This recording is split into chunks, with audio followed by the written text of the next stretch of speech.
Pessoal, vamos falar sobre as coisas que vão mudar na Inglaterra agora que não é mais uma rainha que dirige o país, é um rei.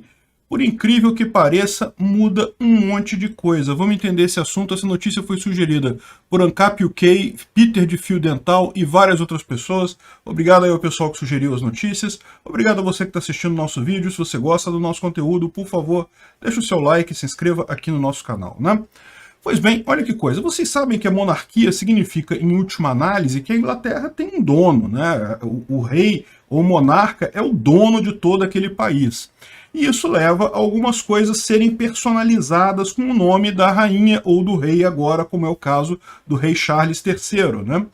E esse processo de mudança é um processo que já aconteceu várias vezes no passado, não é novidade isso, mas é uma coisa que chama atenção por dois motivos. Primeiro, porque a Inglaterra ficou muito tempo com a Rainha Elizabeth, então fazem 70 anos já. Poucas pessoas hoje em dia viram a Inglaterra com outra pessoa sendo monarca que não a Rainha Elizabeth. Então é muito comum, ficou muito difundida a informação, muito difundido o nome dela, né? E outra coisa é que nós estamos agora num momento em que o mundo todo passa por muitas transformações muito rápido, né?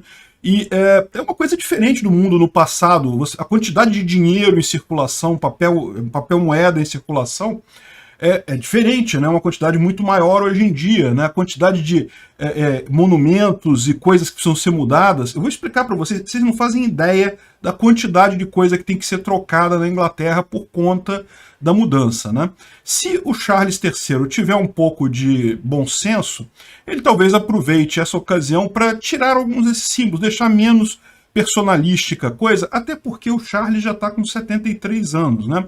A rainha Elizabeth ficou no reinado durante 70 anos. É pouco provável que ele consiga, não tem como, né? Viver até os 140 ele não vai.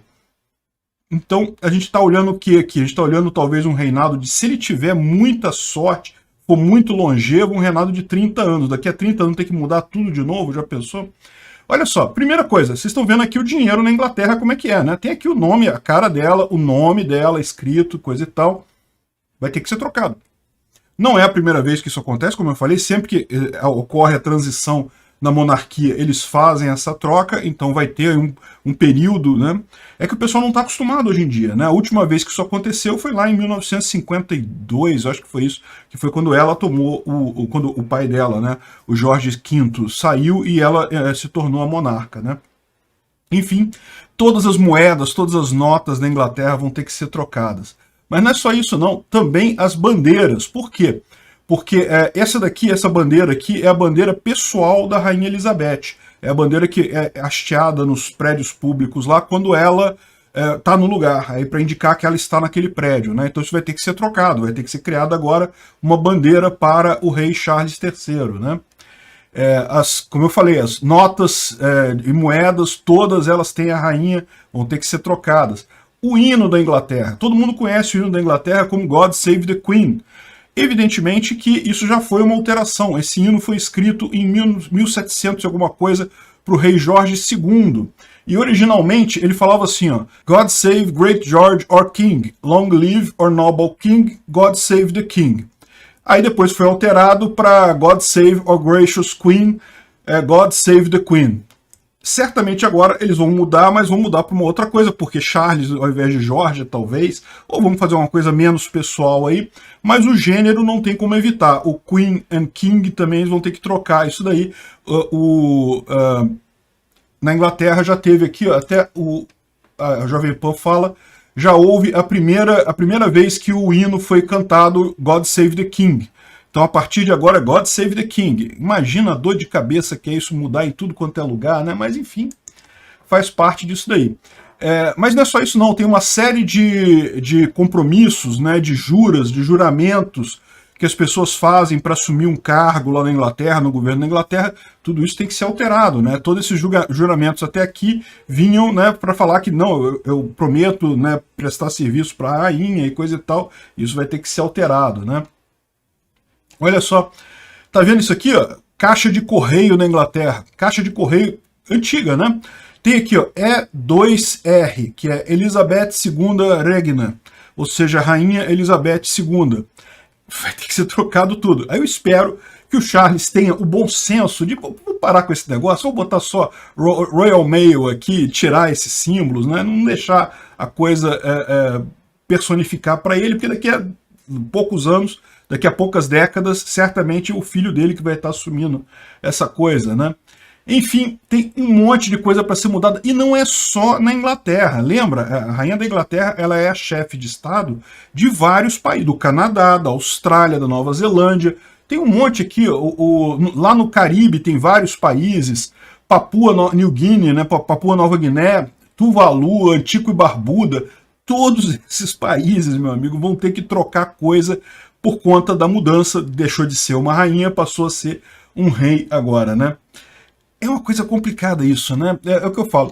As pessoas criticam muito a monarquia na Inglaterra por conta de ser uma coisa atrasada, supostamente, mas na verdade, se você parar para pensar, em termos de poder popular, ela não deixa nada a dever a qualquer república. Eu diria até que tem um elemento a mais, né? Porque do ponto da significância diplomática, você ter uma rainha realmente é uma coisa muito, muito particular, muito significativa. Mas tem muitas críticas do tipo, mas o governo inglês ele gasta muito dinheiro, ele tem que sustentar a rainha e coisa e tal. E tem um vídeo muito interessante do CGP Grey, não sei se vocês conhecem esse canal, é um canal bastante conhecido, de um estudioso, ele é americano na verdade, mas mora na Inglaterra e coisa e tal, e ele faz uns vídeos bem interessantes sobre história, e ele contando que se você fizer a conta na verdade, a família real dá lucro para a Inglaterra. Por quê? O que aconteceu? Lá em 1800, lá vai Pedrinha, o rei Jorge III da Inglaterra, ele estava com dificuldade financeira, ele tinha muitas terras, a família real tem muitas terras na Inglaterra, mas o rei estava com dificuldade financeira, não tinha dinheiro para se sustentar. Então ele fez um acordo com o governo inglês. Qual que era esse acordo?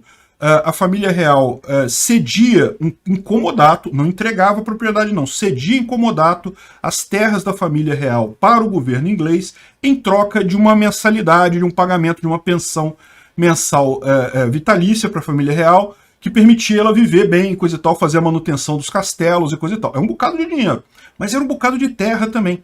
E aí o que acontece? Naquela época o pessoal criticou muito esse acordo e coisa e tal, porque naquela época as terras valiam pouco, e o governo agora, os impostos dos ingleses, tinham que bancar o luxo da família real. Só que, se você atualizar isso para o momento atual, o valor dessas terras, hoje em dia, é muito, mas muito maior do que o governo inglês paga mensalmente para manter a família real. Veja, entenda bem, o que o governo inglês lucra com essas terras, que elas são usadas hoje para um monte de negócios, são cedidas a outras pessoas, tem um monte de negócios rodando nessas terras que eram da família real, aliás, que são da família real, mas estão cedidas em comodato ao governo inglês e são repassadas para atividades privadas. O que o governo lucra com essas terras é muito mais do que o que ele paga à rainha hoje em dia.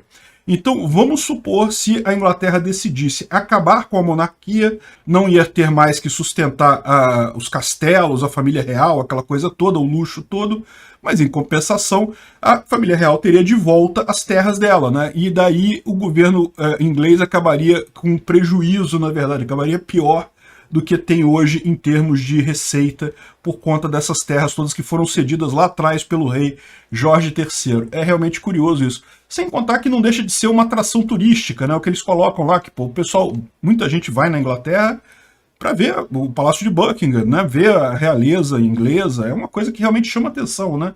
Eu fico pensando, né? Deve ser até uma coisa difícil para eles manterem essa pompa toda de realeza, porque é uma coisa totalmente fora do tempo.